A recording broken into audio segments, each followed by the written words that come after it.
Bendiciones y bienvenidos a un nuevo programa, un nuevo comienzo ahora. Este programa se transmite desde el Ministerio Casa de Dios, un nuevo comienzo, ubicado entre los límites territoriales de Bayamón y Toa Baja, la carretera número 2, kilómetro 16.1, muy cerca de Costco. Aquí el hermano Julio Quiroz, quien les da la bienvenida a este nuevo programa, y estoy con el pastor Heriberto Dávila Nieve. Pastor. Buenas noches, Pastor Julio, y un saludo muy cordial a toda esta audiencia que nos ven a través del Ministerio Casa de Dios Nuevo Comienzo, del cual, para la gloria de Dios, ¿verdad? Soy el pastor, entre otros pastores que están conmigo, ¿verdad? Pastor asistente, pastor de recursos, pero le doy gracias al Señor por darme el privilegio de estar aquí y poder llegar hasta donde ustedes y de alguna manera servirles, ¿verdad? Porque esa es nuestra responsabilidad, hermano. Bendecidos sean todos. Amén. Y estuvimos hablando, pastor, en el programa pasado sobre el tema de la unción. Sí, Y usted estaba comentando sobre el tema de el poder. claro. Y estaba hablando de diferentes manifestaciones del poder, 5 manifestaciones de este poder, el cual pues tenía nombre griego, ¿no? Sí. Así es que podemos nuevamente ir sobre ese Claro, asunto, ¿no? claro. Utilizando, ¿verdad? Pastor, lo que me hablas, voy a ir un poquito, como siempre, atrás para utilizar el pie forzado para seguir. Si había dicho que en Isaías capítulo 11, versículo 2, habla las 7 manifestaciones del Espíritu. Y habla espíritu de sabiduría, espíritu de conocimiento. Está el espíritu de poder. Entre esas manifestaciones, de las 7 manifestaciones que están contenidas en Isaías 11.2, está el del poder. ¿Ves? Ahora, el poder, cuando lo ves en la Biblia, el concepto del poder, pues la gente ve el poder como pues una fuerza, ¿verdad? Y todo lo que hablemos sucesivamente. Lo que pasa es que en la Biblia, cuando vas al griego, el original, tanto el hebreo, ¿verdad? En el Antiguo Testamento o en el Antiguo Testamento, en el Nuevo, el griego. En el griego, cuando vas a poder, te das cuenta que hay 5 elementos que son fundamentales para entender el poder. El poder, cuando habla de exousia, es la autoridad delegada. Dentro, 5. Todo este poder lo mete como otera y sí es poder. Pero dentro del poder lo vemos y dice exousia. ¿Qué es exousia? Autoridad delegada. ¿Qué es entonces energía? El concepto de energía. No solamente la energía propiamente que produce poder, sino la energía también manifestada del poder del Espíritu Santo, pero contenida también la energía de una persona físicamente que esté preparado para ejercitar esa autoridad delegada. Me explico. Si una persona está enferma, no puede esa energía llevarla a nadie, porque esa misma persona no tiene la energía siquiera para poder levantarse si está en cama.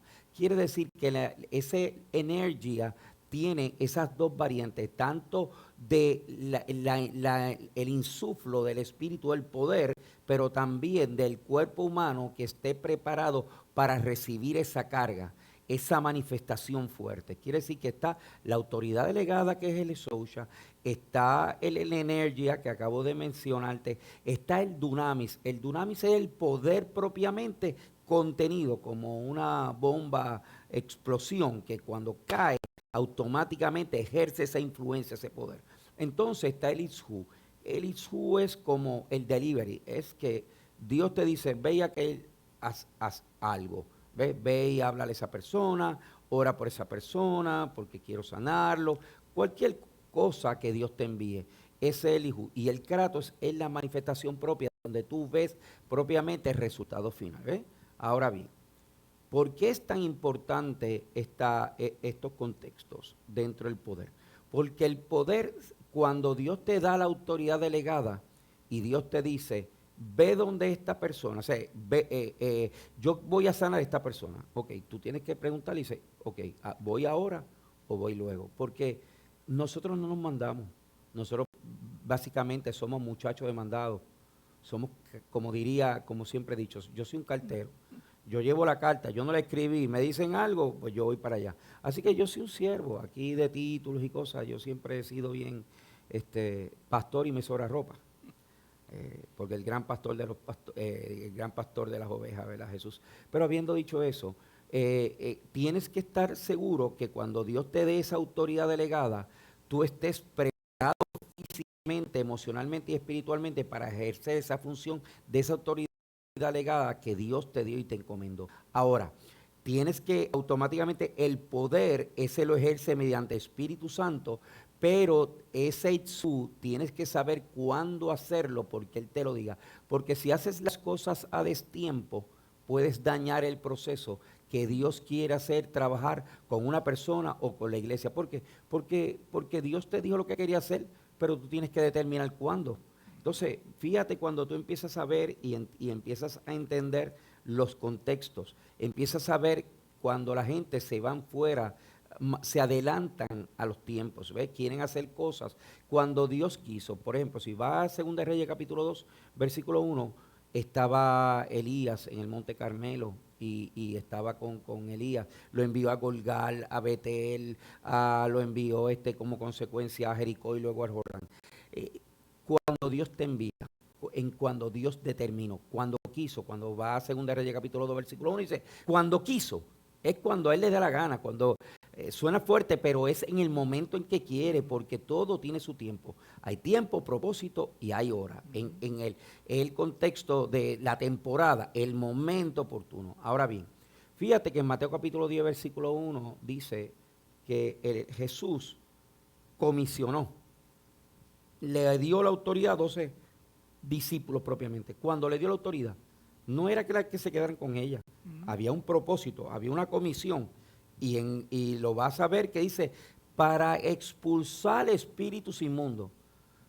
Así que la función del poder contenido por el Espíritu en ese ungimiento, ese llamamiento previo, marcado por el Espíritu, no es para que te quede y diga, mira, yo wow, que tengo este poder. No se trata de ti. Para servir. Claro, es para servir. Es como él puede usar animales, una mula, puede un caballo, pero sí, su mayor creación somos nosotros. Así que estamos solamente para servir. Jesús en Juan capítulo 13 le limpió los pies, ¿verdad? Un principio especial a los discípulos, limpió los pies. Así que estamos llamados para servir. Quiere decir que cuando le dio el poder es para establecer el reino. Pero ¿cuál es el reino? Fíjate que Jesús lo primero que hace es que le da la autoridad y le dice para qué contiene esa autoridad. Para expulsar demonios. Pero automáticamente lo lleva, si sigue leyendo el versículo 7 y 8, dice, sanar enfermos, libertar a los cautivos, los cojos, los mudos, los sordos, inclusive resucitar muertos. Y después dice en el 8, dad de gracia lo que por gracia recibiste. Quiere decir que tú no tienes nada, yo lo recibo como una gracia y eso es para como consecuencia darla para bendecir. ¿Por qué? Porque Jesús vino a servir. Entonces dice, el reino de los cielos se ha acercado. Pero algo interesante es que Mateo 12, 28 dice, Jesús mismo dice, si yo por el Espíritu echo fuera a los demonios, entonces ha llegado el reino de Dios.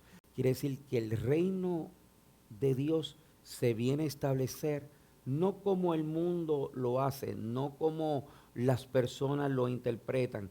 Por ejemplo, vemos los reinos del mundo. Por eso Mateo capítulo 4, versículo 8, ¿verdad? Las 3 tentaciones, la primera, convierte esta piedra en pan, luego llegó al pináculo del templo, la religiosidad, pero luego en el monte le dice, te entrego todos los reinos del mundo, si postraro me adoraré. Fíjate que lo lleva el monte, pero le dice, te entrego todo, si postrado me adoraré. ¿Qué reino? Pues bueno, envuelve muchas cosas, pero lo interesante de eso es que ese es el reino como lo ve Satanás, de dominio. ¿Cuál es el reino? Bueno, la tecnología, el petróleo, la banca, la economía, todos esos reinos donde él tiene la influencia total de personas, ¿verdad? Familias, oligarcas que ponen presidentes y ellos son las marionetas y como consecuencia porque son los dueños de la radio, la televisión, los periódicos en el mundo, la economía, los bancos, todo. Ahora, dentro de ese contexto, esos son los reinos. Pero Jesús vino a establecer el reino. ¿Y qué reino? No un reino de ese contexto, un reino de poder que lo que hace es que libera a la persona del reino de las tinieblas. Porque el Dios de este siglo, ¿quién es? Satanás, de minúscula, pero en 2 Corintios capítulo 4, versículo 4, pues habla el reino de este mundo, el Dios de este mundo, Satanás, ve, con D minúscula. Pero automáticamente Jesús dijo que vino a establecer el reino. Por eso dice, el reino de los cielos se ha acercado. Luego dice, el reino de los cielos está entre vosotros. Lo dice, con vosotros, sobre vosotros. ¿Ves? Establece los principios donde tú ejerces esa influencia delegada, esa autoridad para servir, para resucitar muertos, sanar enfermos. Por eso yo escucho, ¿verdad? Y lo digo con mucho respeto, igual que, ¿verdad? Y de nuevo, con mucho respeto. ¡Wow! El culto estuvo glorioso. Hubo una presencia, entonces, cuando yo miro, ¿verdad? Con respeto, pues suena fuerte, ¿verdad? Pero tengo que ser íntegro en mi pensamiento. Pastor, porque se cantaron 3 himnos y todo, dice, hubo una presencia brutal. Entonces, dice, estuvo la gloria de Dios. ¿Y qué es la gloria de Dios? Hablaremos qué es la gloria de Dios. La gloria de Dios es la manifestación sobrenatural de Dios, pero esa gloria tiene que estar enmarcada sobre una unción, sobre una influencia, sobre un territorio. Tiene que haber un cambio de atmósfera y no debe ser de emoción. El cambio de atmósfera, en 1 Tesalonicenses 5:23 nos habla que es cuerpo, alma y espíritu, pero Dios lo cambia, espíritu, alma y cuerpo. Empieza por el espíritu. El mundo dice cuerpo, alma y espíritu. No, es espíritu, alma y cuerpo. Entonces, el alma es el asiento de las pasiones, las emociones, los sentimientos, pero se tiene que conectar mediante el espíritu para que sea espíritu vivificante. Porque si es el alma y se va hacia el cuerpo, deja el espíritu fuera y entonces se vuelve alma viviente. Entonces tú tomas las decisiones, tu entendimiento, por eso se ciega, se embrutece. Entonces, tienes que permitir morir a tu sentido, a tu sentimiento. Cuando digo sentido, ¿verdad? Más allá de lo que tú escuchas, tener dominio y control para que tus emociones no... Yo tengo que aprender a qué veo, que yo escucho o hablo. Pero también sobre los sentidos, sobre los sentimientos, para que esa influencia del enemigo no me haga que tome decisiones desacertadas por el entendimiento. Por eso la Biblia dice, mi pueblo pereció porque le faltó. No era que no tenía, es que le faltó conocimiento. Y si te falta algo, Satanás contamina lo que falta y automáticamente no deja que esa influencia, ese derramamiento pueda operar. Es como tratar de poner una mesa, ¿verdad? La luz debajo de una mesa. Es como tratar de echarle agua al fuego. Es como tratar de sofocar el fuego. Hebreo 1:7 dice que somos ministros, llama de fuego. Entonces, cuando vemos ese contexto de establecer el reino, la intención de Dios es avivar. Por eso en 3 ocasiones solamente la Biblia habla sobre el concepto de avivar. El concepto de avivar es que estabas como la iglesia de Éfeso. Te había estado caliente, pero lamentablemente te empezaste a perder. Y al tener el problema de que empiezas a perder ese toque, le pasa como le pasó en la radiografía que Jesús le hizo a la iglesia de Éfeso, la primera iglesia, en Apocalipsis capítulo 2, que le dice, ¿sabes qué? Wow, tiene un montón de cosas tremendas, pero ¿sabes qué? Has perdido el primer amor. Si tú pierdes la pasión, automáticamente, tarde que temprano, te quedas sin gasolina. Y tienes que ir al puesto de gasolina para echarle gasolina para que pueda seguir el carro corriendo. Así que esa es la unción, la gasolina que ejerce influencia para que puedas moverse. Y el problema de la iglesia de Éfeso perdió el contacto. Entonces el problema de al perder el contacto, pierde la unción. Entonces entra que en Efesios 4:30 que se contrista el espíritu. Y en 1 Tesalonicenses 5:19 dice que se apaga el espíritu. Por eso cuando el sumo sacerdote le dice que ya el pábilo estaba comenzando, ya estaba empezando a apagar. ¿Por qué? Porque se contrista, pastor. Exactamente. Y el espíritu comienza a alejarse de la persona. Y en muchas ocasiones los cristianos se preguntan por qué están pasando estas cosas, ¿no? Ujú. Y es que hay que identificar inmediatamente Claro. cómo está nuestra vida, ¿verdad? De santidad, si nos estamos acercando al Señor, si estamos buscando más de su presencia. Así Y es. en ese proceso, ¿verdad? Vamos nosotros tanteando si es que estamos avivando el fuego Así es. o es que no estamos apagando el fuego. Así Es es. que es importante que esas decisiones. Pastor, nuevamente pues se nos ha acabado el tiempo. Nuevamente, que cuando comenzamos, ¿verdad? A avivar el fuego de la palabra, pues ya el tiempo se nos acaba. Así es. Sí, pero nada, pero nuevamente estaremos aquí para un próximo programa, continuando pues con este tema tan maravilloso. Y así es que pues invitamos a los amigos que nos están viendo para un próximo programa de un nuevo comienzo ahora. Si quiere hacerle alguna pregunta al pastor, por favor, háganlo a través de nuestras redes sociales, Pastor HDN, tanto por Facebook, Instagram o por YouTube. Así es que será hasta la próxima. Bendiciones. Bendecidos sean todos, Dios les bendiga y espero que esta palabra haya sido de bendición para su vida, para